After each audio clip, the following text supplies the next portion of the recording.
एक जिद्दी राजकुमारी। एक समय की बात है, लुमिनारा के सुंदर राज्य में अमेलिया नाम की एक राजकुमारी रहती थी।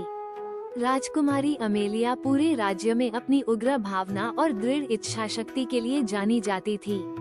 उसका दिल सपनों से भरा था, लेकिन उसमें एक जिद्दी स्वभाव भी था जो अक्सर उसे परेशानी में डाल देता था।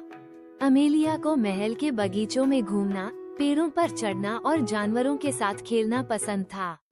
उसे अपने माता पिता द्वारा निर्धारित नियमों को सुनना या उनका पालन करना बिल्कुल भी पसंद नहीं था और वो चीजों को अपने तरीके से करने पर जोर देती थी। राजा और रानी अपनी बेटी से बहुत प्यार करते थे, लेकिन वे उसकी जिद से चिंतित थे और चाहते थे कि वो अधिक विचारशील और खुले विचारों वाली बनना सीखे। एक दिन महल के पास जंगल में घूमते समय अमेलिया को एक सुंदर लेकिन रहस्यमय बगीचा मिला।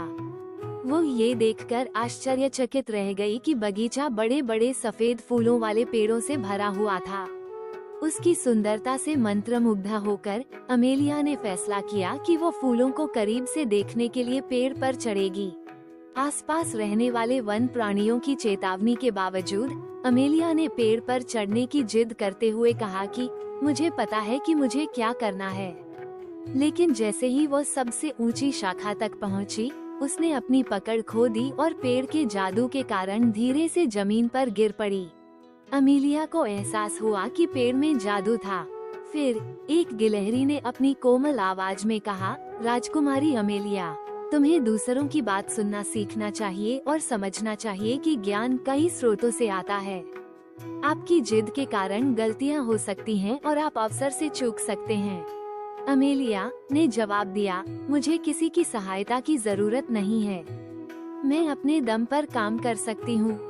गिलहरी ने धीरे से आह भरी और कहा, बहुत अच्छा राजकुमारी, अगर तुम सच में अपने दम पर कुछ करना चाहती हो तो तुम्हें एक चुनौती पूरी करनी होगी। तुम्हें जंगल के 3 खोए हुए खजानों को बिना किसी की सहायता के ढूंढना होगा। खुद को साबित करने के लिए अमेलिया ने चुनौती स्वीकार कर ली। वो खजाने को ढूंढने के लिए जंगल की तरफ निकल पड़ी, लेकिन जल्द ही उसे एहसास हुआ कि खजाना ढूंढना उसकी अपेक्षा से कहीं अधिक कठिन था। वो घने झाड़ियों के बीच भटकती रही, मुश्किल धाराओं को पार किया और कई बाधाओं का सामना किया।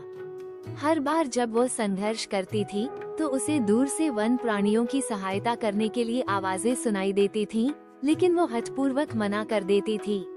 जैसे ही रात हुई, अमेलिया खुद को थका और हारा हुआ महसूस कर रही थी। वो निराश होकर एक चट्टान पर बैठ गई। तभी एक बुद्धिमान बूढ़ा उल्लू उड़कर आया और उसके पास बैठ गया। राजकुमारी अमेलिया, उल्लू धीरे से बोला, कभी कभी सबसे बड़ी ताकत सहायता स्वीकार करने और दूसरों से सीखने से आती है।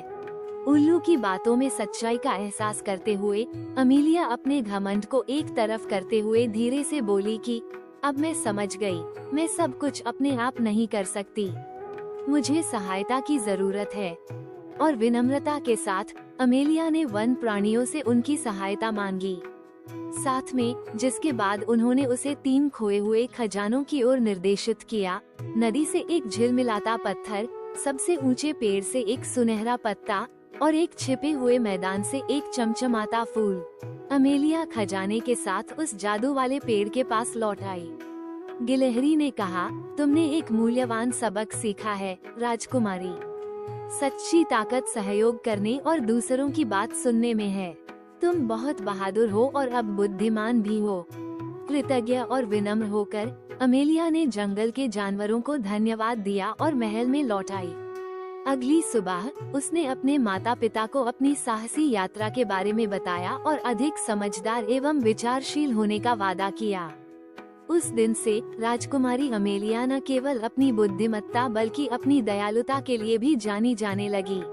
लुमिनारा का राज्य उसके प्रभाव में फला फूला और उस जिद्दी राजकुमारी की कहानी आने वाली पीढ़ियों को भी बताई गई। इस कहानी से हमें ये सीख मिलती है कि सच्ची ताकत सहायता स्वीकार करने, दूसरों की बात सुनने और साथ मिलकर काम करने से आती है।